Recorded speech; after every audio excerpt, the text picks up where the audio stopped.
Waalaikumsalam warahmatullahi wabarakatuh.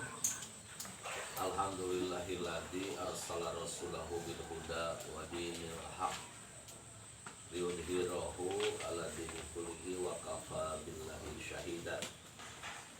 Allahumma sholli wa sallim wa barik ala sayyidina Muhammadin abdika wa rasulika nabiyil ummi wa ala alihi wa sahbihi wa sallim taslima bi qadri azamati dzatika fi kulli waqtin wa hin. Alhamdulillahirabbil alamin.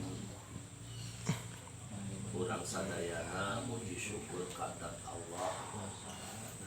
Rehing urang sadayana saterasna oke masih kena utuh ku Allah dipaparin nikmat hingga urang sadayana nikmat anu paling agung sok dibahasakeun nikmat iman nikmat Islam. Utamina didinya nyata urang sadayana dimampukeun ku Allah biasa ngalaksanakeun ibadah ka Allah Subhanahu wa taala, ngalaksanakeun taat, ngalaksanakeun takwa dalam arti nepihan kana perkara anu dilarang oge ngalaksanakeun kana perkara anu dilarang ku Allah. Waalaikumsalam. Sholawat sinareng kahormatanana mugia tapi dilimpahkeun ka junjungan urang sadaya Kanjeng Nabi Muhammad sallallahu alaihi wasallam, ka kulawargina, ka para sahabatna, para tabi'in tabi'atna, uga ka sadaya umat-umatna. Moga-moga urang sadaya kalebetkeun kana umat satena anu bakal insyafatul umat. Amin ya Allah ya rabbal alamin. Para jamaah pengajian di mana bae ayana satu acan raskeun kana ieu hanca urang sami-sami ngadoakeun heula kanggo seluruh umat mukmin mukminat di mana bae ayana, wabil khusus para jamaah anu dikersakeun ku Allah teras-teras sasarengan muga-muga anu nuju teu daramang lahiriah, teu daramang batiniahna, moga-moga ku Allah didamangkeun disehatkeun sakumaha miskinna. Amin ya Allah ya rabbal alamin. Amin. Oge anu nuju ngagaraduhan maksad anu sae, naon bae maksad anu sae salam.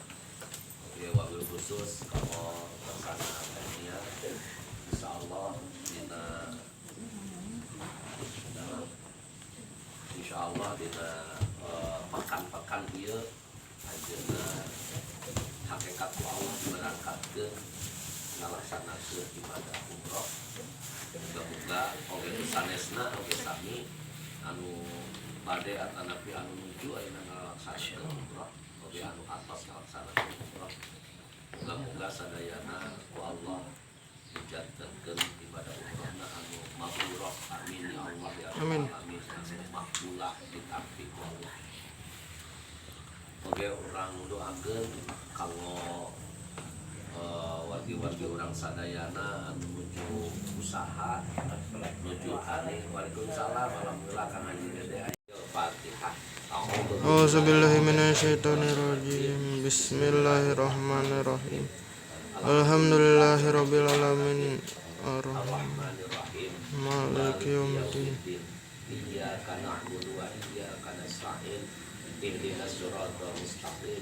Siratal ladzina an'amta 'alaihim ghairil maghdubi 'alaihim waladdallin. Amin.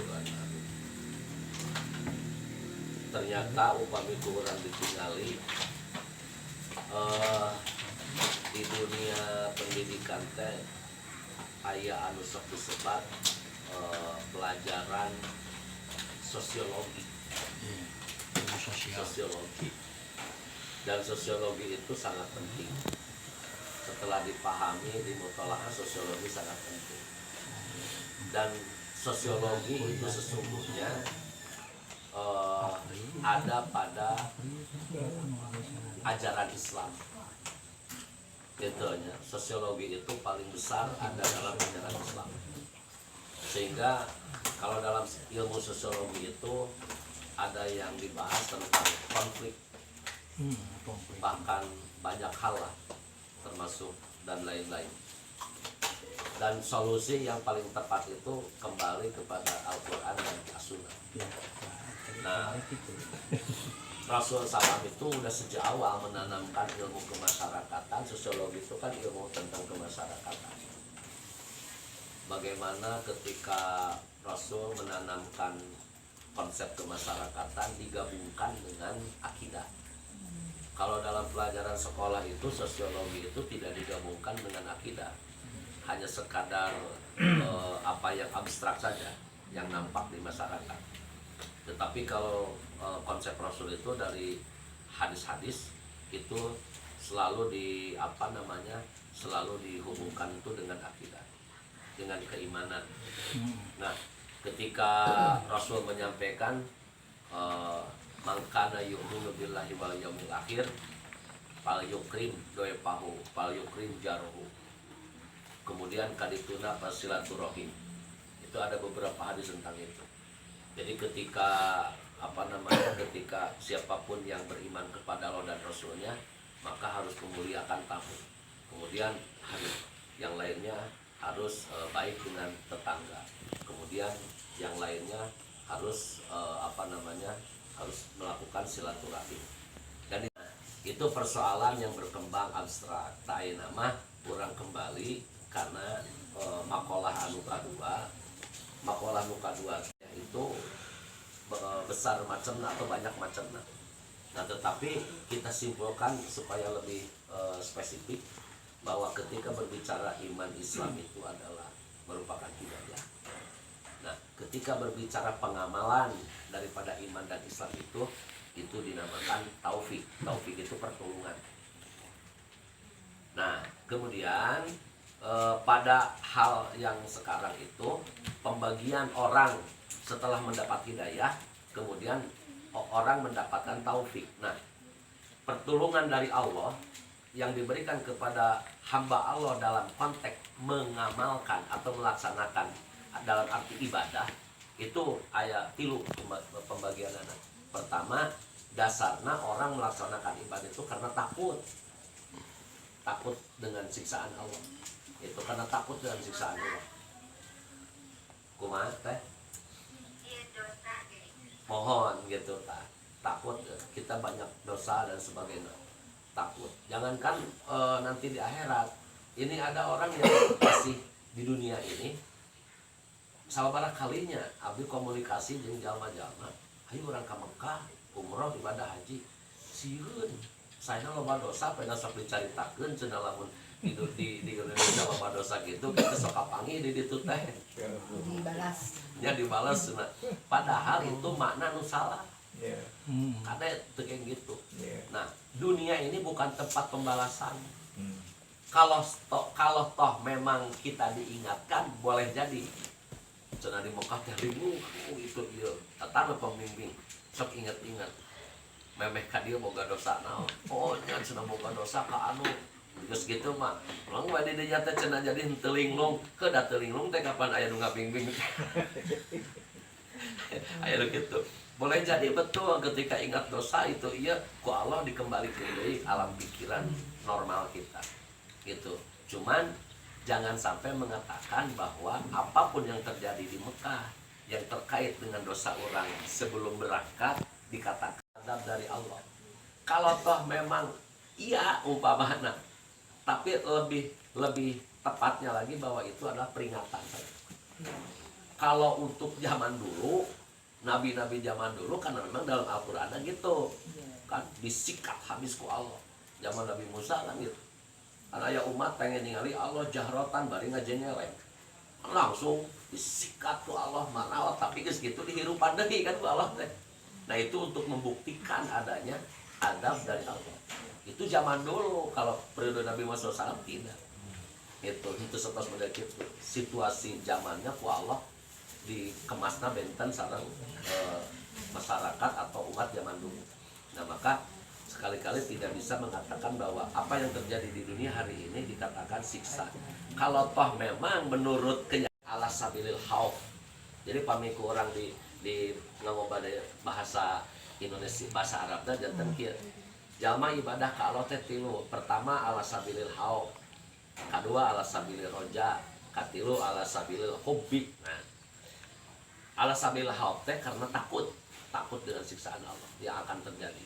Maka orang menjadi sadar, maka orang menjadi ibadah. Kemudian yang kedua ala sabilil roja. Roja itu karena penuh pengharapan kepada Allah tentang rahmat, tentang ridho Allah. Selalu mendapatkan kasih sayang ti Allah.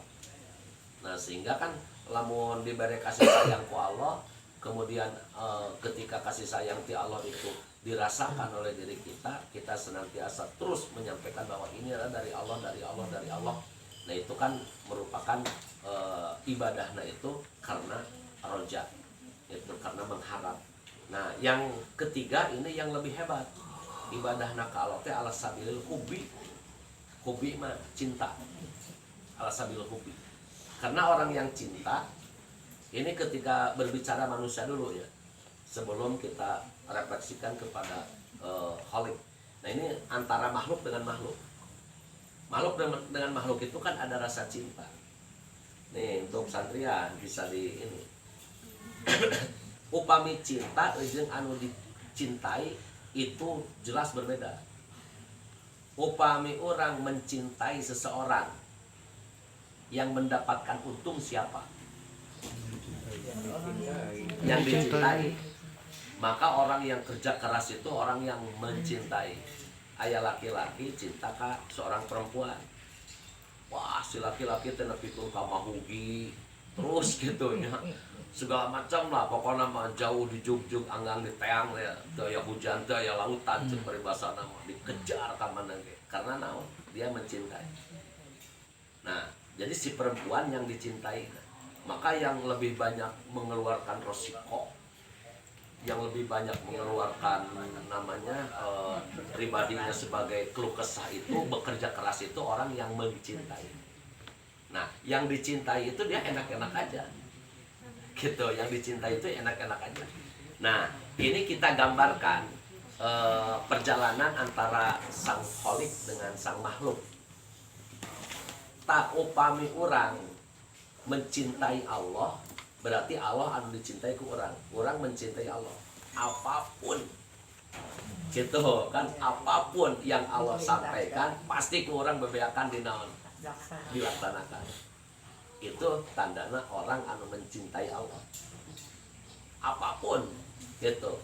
Nah, ketika kita mencintai Allah, nah kemudian Allah suka, Allah ridho gitu ka diri orang, maka apapun keinginan kita oleh Allah itu selesai. Kayak gitu. Itu timbal baliknya, feedback umpan baliknya. Nah, seperti itu. Ketika si perempuan dicintai sama laki-laki, si perempuannya menyukai, ya apapun silakan saya tikah itu ini, kan gitu kata si perempuan. Jadi diterima laki-laki itu datang. Kita ingin diterima apapun yang Allah sampaikan dalam aturan, dalam undang-undang, dalam dustur, dalam konon, dalam Quran dan hadis oleh Allah disampaikan, pasti kita melaksanakan. Tidak ada yang diingkari, tidak ada yang ditolak. Nah, umpan baliknya ketika kita all out lah bahasanya namanya, mencintai Allah, maka apapun kebutuhan kita Allah penuhi. Apapun keinginan kita Allah penuhi. Nah, seperti itu. Nah, akan tetapi bukan ada satu keinginan yang kita kehendaki hari ini kemudian belum tercapai dan kemudian dibahasakan bahwa kita tidak mencintai Allah, bukan. Karena Allah akan menempatkan keinginan kita itu pada proporsional. Gitu ya. Istilahnya mah kieu mun urang ngadoa teh aya anu dibikeun ku Allah harita, aya nu ku Allah teh ditangguhkeun engke dibikeun. Nah, itu kan hak prerogatif Allah. Nah, maka di dialah harapan atau nafi hati kita itu harus selalu husnudon kasaha Allah. Nah, kemudian ayat 1 pembahasan. Jadi ini pembahasan dulu kepada masalah hubinya, anu masalah tadi haub sinaran roja itu dibelakangkan. Ini ada penjelasannya tentang hubi gitu. Di kalimatnya teh dibahasakan kieu. Ala sabil hubi ibadah ka Allah jalma teh ala sabil hubi netepan jalan cinta pilahi ka Allah. Hatta yasirallahu ahabba ilaihi mimma siwahu. Sehingga Allah itu dijadikan lebih anu dicintai ketimbang selain daripada Allah. Salianti Allah mah sanajan orang cinta kasalianti Allah dikantunkeun we jika Allah mengundang ke orang. Contoh kieu. Ini orang yang lebih mencintai Allah. Ketika kita sedang bersenang-senang dengan sang istri. Ya, dengan sang istri. Urang keur ngarariung, keur ngobrol, wah keur mejeuna rindu lah. Aya adan ti Allah. Ngong adan. Nah, ketika kita lebih mencintai Allah, maka apapun yang kita cintai, yang sedang kita hadapi, ditinggalkan, maka Allah lebih didahulukan. Itu. Nah, itu tandanya adalah orang yang lebih mencintai Allah. Apapun kita yang sedang senangi tentang yang abstrak, anu nampak di orang pada putra, pada istri, pada naon bae, itu ya. Ketika Allah mengundang lewat adan, Allah yang lebih diutamakan. Nah itu orang yang beribadah kepada Allah ala sabil hubi. Dasarna naon? Cinta. Nah, itu salah satu contoh. Apapun ditinggalkan. Makanya orang yang selalu hubi kepada Allah, cinta kepada Allah itu mengutamakan kayak sholat itu pasti mengutamakan awal waktu.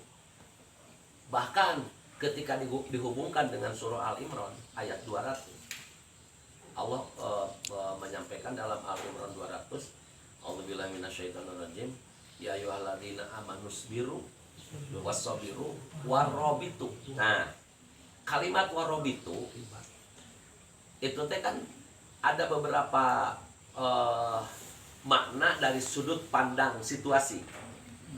Upami makna warobitu dari sudut situasi ketika kita sedang melakukan peperangan, berarti jaga robit itu jaga markas, jangan sampai markas diambil alih. Itu kan, itu warobitu robit. Maka seringkali ribat itu menjaga. Ngarona lamun bahasa Oscar Rima itu jaga gitu kan. Maka mun urang gaduh kantor harus ada yang menjaga kantor itu, jangan sampai ada yang mengambil alih. Termasuk kekuasaan Indonesia negara itu harus dijaga, jangan sampai tahun 2030 hilang nama Indonesia gitu kan gitu. Jadi jangan sampai seperti itu, harus dijaga. Murobato dia harus. Nah, ketika berhubungan dengan masalah sholat, ketika berhubungan dengan, jadi kia ya ayyuhalladzina amanu, hei ingat sakabe jalma nu iman, isbiru teh kudu sabar dina ngalaksanakeun perintah, sabar dina nebihan anu dilarang, sabar dina segi bentuk balai, sabar dina segi bentuk kenikmatan anu Allah dibikeun ka urang. Isbiru itu pertama. Kemudian kalimatnya yang kedua beda lagi. Wasobiru, beda wazan. Wasobiru gitu. Wasobiru mah di mana nana urang kudu bisa ngelehkeun karena kasabaran musuh. Kan sobir teh aya alifnya, fa'ilun, sobirun. Nah, di tengah-tengah itu ada alif. Itu menunjukkan alif itu kan makna saling. Makna alif itu memiliki makna alif saling, disebut sairuro, alif sairuro, makna saling. Nah, ketika makna saling lain berarti pas sabar-sabar, musuh sabar, orang sabar, lain pas sabar-sabar gitu. Tapi maksudnya kita sebagai umat Islam kudu bisa ngelehkeun karena kesabaran musuh. Sok musuh mah